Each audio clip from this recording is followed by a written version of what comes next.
Okay, so Trump joins his dad's business and he starts really learning the ways. And I started off making little deals in Brooklyn and Queens with my father, and they seemed to work out. He's only in his 20s, but he quickly runs into some big issues that would redirect the course of his life. At this point, we're in like the 1970s. The Civil Rights Act had just passed, which made it illegal to discriminate against people based on their race. And to enforce this, the US government, the Justice Department, would send agents undercover around to different apartment complexes to make sure that landlords weren't discriminating on who they rented to. This was a routine thing that they were doing, and it eventually happened to the Trump apartments. The DOJ would send in a black person undercover to apply for an apartment, and they quickly started to see a pattern where black or Hispanic people would be told that there was no available units in that complex. And then right after, the DOJ would send in a white person looking for the same type of apartment, only to find that suddenly there was room in that apartment complex. Department of Justice officials did this over and over and started to see a pattern of systematic racial discrimination.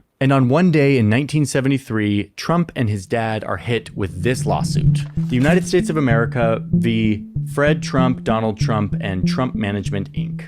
The DOJ is hitting him with this lawsuit over allegedly discriminating against people based on race or color. They found that managers would mark rental applications with a C, indicating color. But yeah, these are one of these rental applications, and this may be the C that they are referring to here in the remarks section. I don't actually know, I haven't verified that, but in one testimony, a doorman for Trump's property said that he was directed to tell black applicants that the rent was twice as much as it actually was. And then when they asked the super why they denied certain applicants, the super replied that he was, quote, doing what my boss told me to do. I'm not allowed to rent to black families.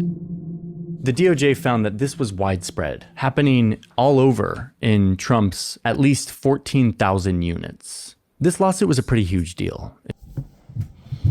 All right, y'all still hanging in there? Because I had a couple people trying to tell me that this dude is somehow for black people or, black men in specific. But you know what? I already hear y'all saying it now. Well, that was years ago. He was in his 20s, this, that, and the third, blase, blase, blah. Okay, cool. Try out this one. Donald Trump facing growing backlash tonight to his dinner last week with prominent white nationalist Nick Fuentes at his private Mar-a-Lago club. Some of the strongest condemnation coming from his former vice president. President Trump was wrong to give a white nationalist, an anti-Semite, and a Holocaust denier a seat at the table. And I think he should apologize. Still hanging in there. Okay, cool. Because I could already hear y'all saying, well, this was years ago. And I mean, technically, he did have Kanye at the dinner too. Kanye, who also likes Hitler, is anti-Semitic and says that slavery was a choice made by black people. But all right, cool, whatever. Let's continue on the argument. I got one more for you. Check out the next clip. Somebody named Darren Beattie was appointed to be Undersecretary for Public Diplomacy and Public Affairs. And it did generate controversy in this case because Darren Beattie has previously tweeted, "Competent white men must be in charge if we want things to work. Unfortunately, our entire national ideology is predicated on coddling the feelings of women and minorities and demoralizing competent white men." Let's be real. This is how he thinks. This is how he likes the people around him to think.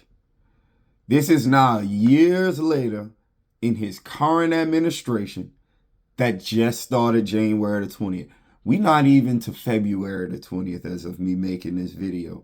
And he already grabbing different people that share that same ideology. And don't get me wrong, I know there's going to be a couple people that's going to have the different stories. Or what about when he did stuff for Mike Tyson and other famous black people? Well, here's the thing. They're famous and they get attention. And they're not broke like you. He actually knows them. Like, just to be real with you, the way the world works, yeah, he'll tolerate other famous black people being around him. But just keep this in mind. In Django, Kelvin Candy liked Steven. He appreciated his input. He even accepted his help on certain things. It was convenient.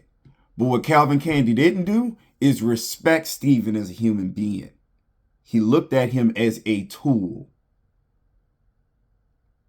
Think about it.